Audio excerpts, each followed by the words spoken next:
Got a lot to go through, so let's just start it off. A lot went on this week. Something important in my mind that I haven't really seen written much, but I think definitely had an impact. So we're going to go through a market that shocking that the sentiment is as negative it is when it just keeps climbing the wall of worry. I'll go through bacon, egg, and cheese. Tariffs 3.0 came out in terms of some big announcement, which again ended up being nothing to the market. Meta and JP Morgan, some stuff on jobs that I'm just continuing to monitor that I wanted to bring up. A lot of AI news, and I believe Bitcoin is about to break higher, and I go through some of the reasons and just some of the thoughts on that. I just want to quickly go through just really where we are now. Year to date, since this is quarter to date, this is a bull market and this is breadth. So you've got every market in the world up. DAX is leading the way at 13%. The Hang Seng is now up 12 and change, and the S&P is up 4. Even at 4%, just to give you an idea, we're not even 2 months through the year. So we're annualizing even better than we did last year at this point in the U.S., and we're lagging. So equities basically telling you things are strong. Bond yields, this is 10-year yields. This is the markets in the world, the U.S., where we are now versus where the high was, and this is the average year to date. Every market in the world, bond yields are lower despite the fact that the economies in the world are improving. The dollar, another sign you want to see weakness in the dollar when you're having a recovery. Every single currency in the world stronger against the dollar of the majors year to date. Commodities closed on the highs of the year, having a big start to the year right now, up about 7%. Earnings, without going through the whole thing, we're now about 70% through, and we are at this point estimating about 17% year over year growth rate. And the thing that's amazing is for companies that are inside the U.S., the blended rate is 14.4. For companies that generate more than 50% of the sales, it's 21. That is despite all the doom and gloom you heard about a stronger dollar being an impact. So companies outside the U.S. are actually leading at this point. Here's 16.9. I think what's more important, the 5-year average of earnings is a growth rate of 10.4. The 10-year average is 8.5. So earnings are actually coming in at 16.9%. It's the largest one since we came out of COVID at 31.4. So again, you're just seeing strength across the board. Profit margins for every single sector. This theme of AI and productivity cannot be dismissed. Energy is the only one, materials unchanged. Every other sector, as we come out, profit margins are improving. And when you go through the Mag 8, it's off the charts now. It just does not stop. So again, with all this going on, all this positivity, you also get the PMI. The PMI broke above 50 for the first time in over 2 years. This is the new orders category, which is up at 55.1, saying that we're going to see more growth going forward, and it's been 5 months in a row. So the economy is getting stronger, earnings are good, profit margins are going out, stocks are doing well, bond yields are down, the dollar is now weakening, and you have the worst sentiment recording since November of 23. So this is not just climbing a wall of worry. People are just looking, and they still have this framework in their mind that the market just has to fall down. And there's no other reason other than, I don't know, they're perma bears. They just have a reason to not focus on all those positives that I just mentioned. And an administration that's coming through focused on deregulation and tax cuts and everything along those lines. So there will be some negatives that come out. And this was the one that scared people, at least at the beginning of the week, and for just reason. Inflation, month over month, January, regardless of whether it was just seasonals. I just wanted to highlight, this is a 34-year chart. So this level is the highest since in 92, aside from COVID. So there's no one that can make an argument that inflation is dead. And I think that initially got people all freaked out. Then you add in the fact that Trump came out and said in the morning on, I believe this was Wednesday, the day after CPI, perhaps the biggest ever, but today is the big one, reciprocal tariffs.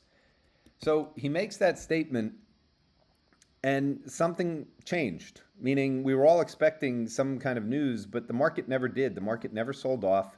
And I think it's a combination of the market realizing that these tariffs at this point are being seemingly used as negotiation tactics. But I think there's a bigger thing at play here, and I think that's why the market responded the way it did, which is the inflation data is very dangerous for this whole tariff game. And I think it has really made it difficult. Trump's approval ratings are through the roof. They're at the highest he's had in both terms. And inflation at this point is not in check. And this is why I brought up bacon, egg, and cheese. If I had to think of one thing in America outside of gas prices that would have an impact on people that would talk about it, breakfast is obviously a big one, but in particular, this movement in eggs and bacon, egg, and cheese sandwich with coffee, because coffee's through the roof, orange juice. This has become a news story, and it's become something that people are talking about. Here is a chart that was in there, including it with a price index. And you're just seeing this incredibly large move. Now, again, this was at the worst of fears over inflation back in 2022. So I really don't think people should be dismissing that the impact that this is having. And the reason why, and I just put this is a New York Times article after the election. When they go through what had the biggest impact, voters consistently said the economy was their top issue, driven primarily by concerns about inflation. Higher prices cause a special kind of pain, one that lingers and historically leads voters to punish the people in charge. So if you're Donald Trump and they're bringing in saying we should do tariffs, and he asks one question and says, will this raise prices? The answer is absolutely yes. In the long run, it may not stay up and he may negotiate them down. But at a time when people are starting to worry about inflation and your approval ratings are high, I believe this week was a reminder that we still have fiscal dominance. We still have a problem as a government where if the economy is going to grow and inflation seen through the eyes of commodities are higher than the median voter in the country. And again, with the distribution of wealth problem, this is why I believe we're trapped in this. This is why Bitcoin is the story in terms of people being angry. You cannot get back to the fact without inflation coming down. And I think the January numbers just showed it's not coming back down to 2%. Not without a fight. And since I think the commodity market is showing signs that it's going to be stronger, and I'm going to go through energy and power again because I think that's the story for the second half of this year. But here's the ag so far for the quarter. Ag prices are up 8.3%. Again, it's putting you back into the inflation times back in 21 and 22. Having lived in Brazil, PTSD with inflation, we realize we haven't gotten rid of it, but there is no way to refute the fact that inflation is going higher. Here are tips break evens for 1 year, 2 year, 3 year, 5 year. So this is the 1 year. We're back up to 4%, which is the highest level outside of a little point at the beginning of last year when people were worried about a recession and what was going on with inflation. Again, you got to go back to 2022, and this has just gone up here. Now, 4% on 1 year when we've taken the Fed funds rate down to 4.5. You're left with a scenario that, and then again, this is the long-term 1 year break evens, just going back up to here. And you can see that we never approached this level in the 2010 to 2019 area. So this is a real problem. And so what it's done is driven real yields down. So we talked about how bad it was for the market when real yields had gone higher. Well, look what's happened in real yields. This is 1 year real yields. Because inflation has gone higher and the Fed's been cutting rates during this entire period, they were cutting into this. We just have a problem that we're getting close to this inverting. So any move higher, continuing in commodities, and anything where inflation stays higher, I just cannot see tariffs being really a forceful tool. And that's why I think he spread them out and said, we're going to look at these. And now we're talking about April 2nd. So the market responded the way that I think it should. Gas prices, they haven't started to spike, but the reality is we're up to 316 now. We've gone up from 3 to 316 since December. So we are moving. It's not a big move yet, but if you go through the unleaded gas futures, you're talking about a move higher still at this point. And don't forget the fact that natural gas out 12 months, it had fallen for some reason on the DeepSeek news, but now it's started to come back just like Nvidia has. But the reality is, again, it's higher than it was in all this period, and that's going to have problems on electricity prices. And electricity prices are another place that you're going to hear people complain, particularly when we get into the summertime. And so you're starting to get the news. This was out late January. Wholesale power prices rise about 7% in most regions. But you're going to see stories in here because New Jersey, Delaware, Pennsylvania expecting 20 to 25% based on where things are now. That's assuming that natural gas doesn't go higher for the summertime. So when you start getting into those, you start getting in a situation where if he can't raise the tariffs and he's doing the tax cuts, I don't care how much he's going to get out of those, he's not going to be able to pay for everything. So I think the market is starting to realize that even if the economy's strong, it's unlikely the Fed is going to turn around and raise rates. So we're going to have an economy that's good. We're having real rates which are moving down. And so the dollar, which had been betting on tariffs and also a situation where inflation was coming down, everything reversed, and I think that's why you've got this. So the dollar has moved lower. As I showed, it's down for the year. You can see where it closed at the end of last year. And we just got a max sell signal. The last time we got them up at these levels, even back here, we saw a market, a decided move lower. So I think the dollar, which had been a headwind, has started to come down. Commodity currencies, I've shown this before. Commodity currencies are always important, and these have been big inflection points related to either the ism or the market bottoming. It's a liquidity theme, and I think this is just bringing in a positive liquidity, and this has moved lower. The only way this can really happen is when you start getting China moving as well, which I'll get into. 10-year rates, max sell signal again. This is a weekly MACD. The last few times, we've seen a minimum of a move from peak to trough of 75 basis points, but it's been over 100. This one was about 125. This one was a little bit more. So we'll see what ends up happening, but you have a scenario right now where dollars moving lower and rates are moving lower, and so despite the fact that equities, and I highlighted this is the wall of worry. We get DeepSeek news. Spiders close more than $4 above the opening price. Back here, this is the first tariff thing with Mexico and Canada. We close more than $4 above the opening price. This is the CPI report. We open here, we close more than $4 above the opening price. Then you had Tariffs 3.0. We closed more than $4 above the opening price. These are the only times in this period where the S&P was able to rally more than $4 from the opening to close. And these were on negative days where people were worried. So I just bring that up because the market is showing strength.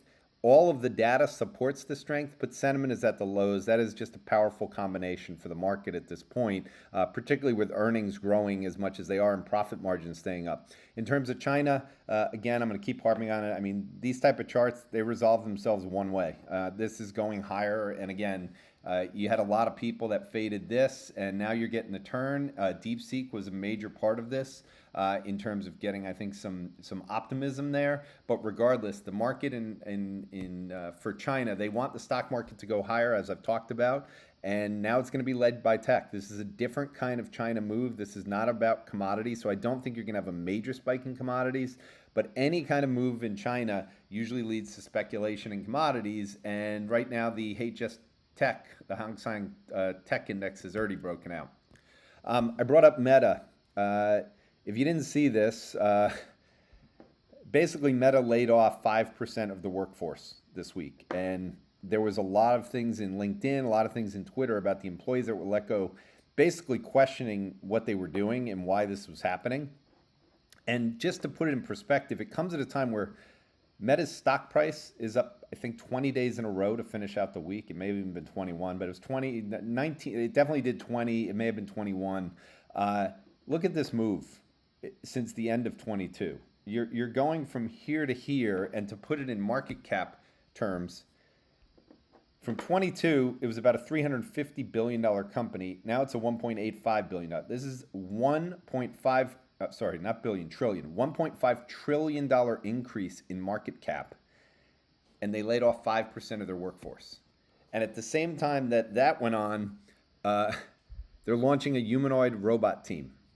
So again, I bring this up because I've talked about it with other tech companies, and this fits in with no one's going to announce that they're firing people because of artificial intelligence and they're replacing them.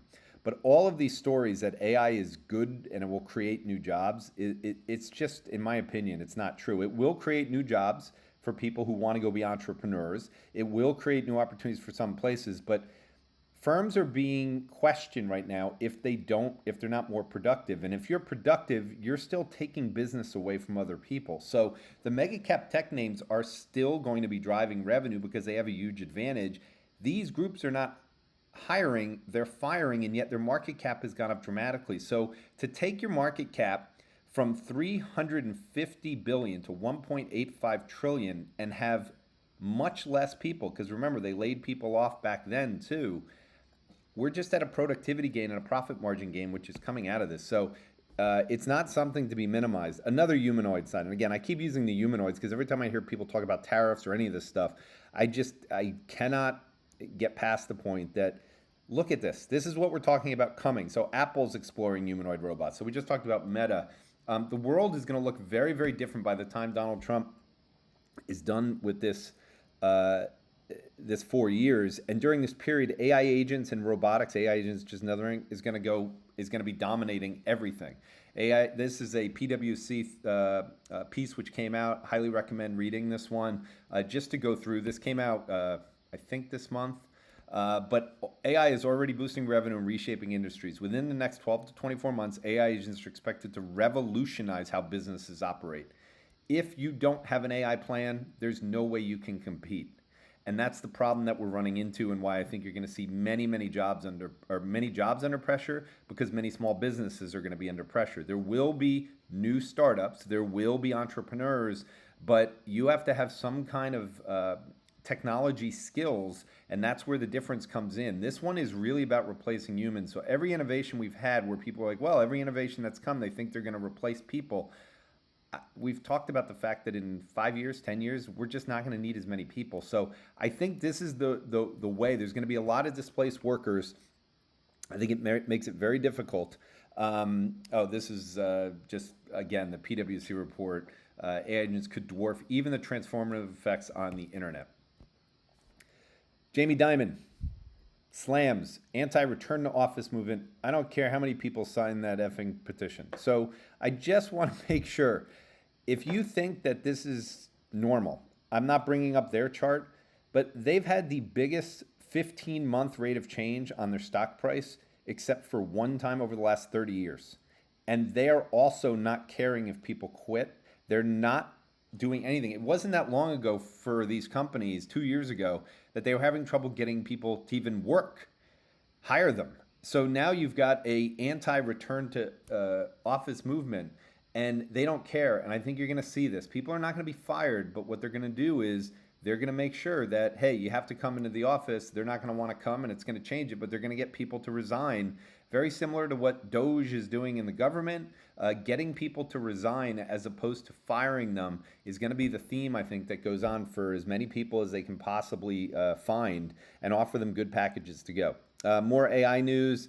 I've talked about Perplexity. They released their deep research agent today. I've used it a bunch of times already today. I just wanted to highlight this one. What should I know before the market opens? So for those of you who are engaged in the market, which all of you are, I don't know how you can't do this every single day. Once you try it once, I've shown different things you can do with it with earnings reports. Just again, it's you get free access for even this stuff to a certain amount, but I don't. You should be trying it and playing with it. NVIDIA. So remember all the stuff here. We talked about the fact that it's not going to change the GPU side, at least in the short run. In the long run, you can have multiple compression, but as long as they're beating earnings, it's going to be very difficult to keep the stock at lower PEs when they are absolutely pounding earnings. They're one of the reasons that the growth rate is forecast to be 16.9% because they haven't reported yet. So their reporting date, which I believe is the 24th, it's not this coming week, it's the week after. You've already made up almost the entire gain. And remember, it's unchanged since June of last year. So this is a consolidation. It broke below. This was a huge volume day here. Just like I said with some of the crypto stuff last week, capitulation for sure. JD Vance made a speech, a 15-minute speech at the Paris AI Summit. I highly recommend people go listen to it. It was a great speech, and the reason it was a great speech, very good to see a politician that understands AI can speak about it, but the focus again was on the regulatory side. And this is a theme that's going across the world. Again, I use Perplexity for this, but just give me a summary of the speech there. And I want to talk about two things. One is the opportunity. He started off by saying he didn't want to talk about the safety concerns as much as he wanted to talk about the opportunities. And the reason is because this AI event has historically focused on safety rather than opportunities. The regulatory criticism, he criticized European style regulations, calling for this. This is a growing theme in politics. If you haven't embraced the fact that we're going to have elections in Canada, elections in the UK, elections in Germany, we've already seen Millet, we've seen Trump. Deregulation is a global theme that is catching on fire, and I don't think it's going to slow down. It has long-term benefits, but this fits in with governments are running out of things for voters because voters are upset. And so this is the way revolutions happen in a modern day. It is not something where they go storm the White House or they go storm the presidential building. What ends up happening is people find ways, and I don't see this changing, meaning I don't see the distribution of wealth changing. I don't see inflation coming down because of the fiscal dominance.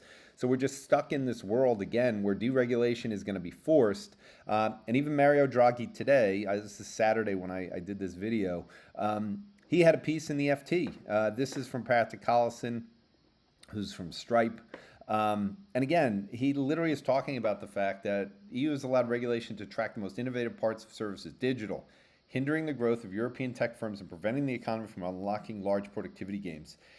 The US is forcing, and this was the speech by Vance, was basically putting pressure globally on this, but people haven't done it yet. But now voters in democracies are saying we want regulation, and it's happening fast. So radical deregulation is often a big boost to growth, as we've seen in Argentina and as we're gonna basically see in the US, I'm sure, unless the inflation stuff gets out of whack, which I don't think it will.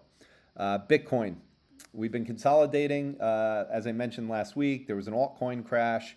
As of Saturday, we were just under 98,000. We're building a nice little kind of wind here. You can see some technical signs here. I think above 100,000. We're going to have a breakout. I tweeted a long thread. I'm not going to put those charts in here, but you can go through what I did there just to get a sense as to why I think it's going to go. In terms of the structural, just stuff that's going on, again, I'm going to keep talking about stablecoin use. The reason Bitcoin is going to trade higher, despite everything that's gone on, the meme coins don't matter. The protocol, groups, great. As I've said, I'm a Bitcoin maxi. I don't really get involved in a big way in Solana and Ethereum or any of the other ones that are coming. It's not that they won't do well. I just don't think any technology or innovation with inside the space can dominate for very long without a new one coming on. So the question is, when does the investment start to turn? Bitcoin to me is constantly going to be making moves higher because I view it as the bank of the digital economy. And if adoption of the digital economy, measured in my opinion through volume and stablecoin use, you're going to have more and more Bitcoin growth. So I think we're going to have that growing this year for sure, even though it hasn't got off to the fast start. It had a huge rally leading into the election. Now we've seen some profit-taking consolidation for 2 months. I think the next move higher will be a big one, especially from an Elliott wave count, which I cover in my tweet. The corporate balance sheet thing I just want to cover to finish off here for a little bit. This is becoming a bigger theme, and there's a reason for it, and I just want to go through. I've talked about Bitcoin being the best proxy for AI. I've given tons of reasons to people. Many people still don't get it. I understand. AI is a disruptive force, much more so than anything we've seen. It is the final disruptive force of technology. So between humanoids and artificial intelligence, we are replacing human beings. We are making it very easy to have competition immediately. So companies can't last. They can't get moats, which I've talked about. But the other thing about this, which gets really important, is you're going to start to see Bitcoin be used the same reason that Michael Saylor did. So for everyone who questions what Michael Saylor is doing, they really should go back to 2020 and start to realize what he did and why this is coming again, because that was before AI. But he mentions that. The balance sheet, corporate accumulation. So the great accumulation, a corporate race for Bitcoin. this is starting to become more. You're starting to get more and more growth in this in terms of companies that are like, I got to put this on. So going back to what Michael Saylor said, this is in the 2020 announcement. Bitcoin at the time was driven by a confluence of macro factors affecting the economic and business landscape that we believe creating long-term risk for our corporate treasury program. The key line for me, you can read through this on your own, but the key line, we expect its value to accrete with advances in technology, expanding adoption, and the network effect that has fueled the rise of so many category killers in the modern era. He's a incredibly bright technology person, the longest standing CEO of a technology company in the United States of America. So he has survived despite everyone saying he's a scam artist, that he's a fraud. He's survived the longest of any CEO. And what he said has fueled the rise of so many category killers in the modern era, the network effect.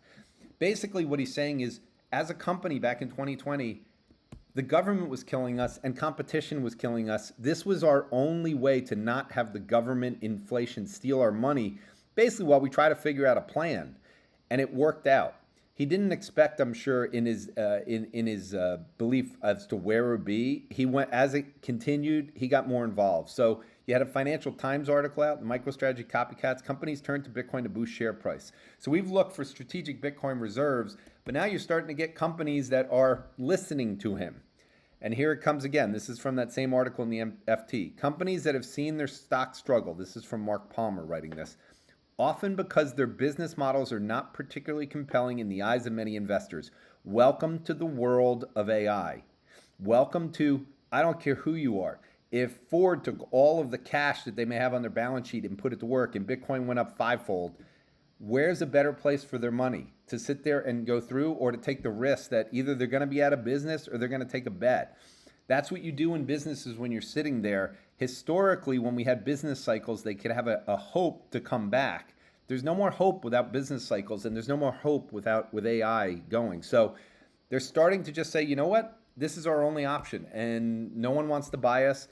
Here's our only option. We're going to use our balance sheet as opposed to running the business this way. We're betting on the future. So what did Michael Saylor do? He met with GameStop CEO Ryan Cohen.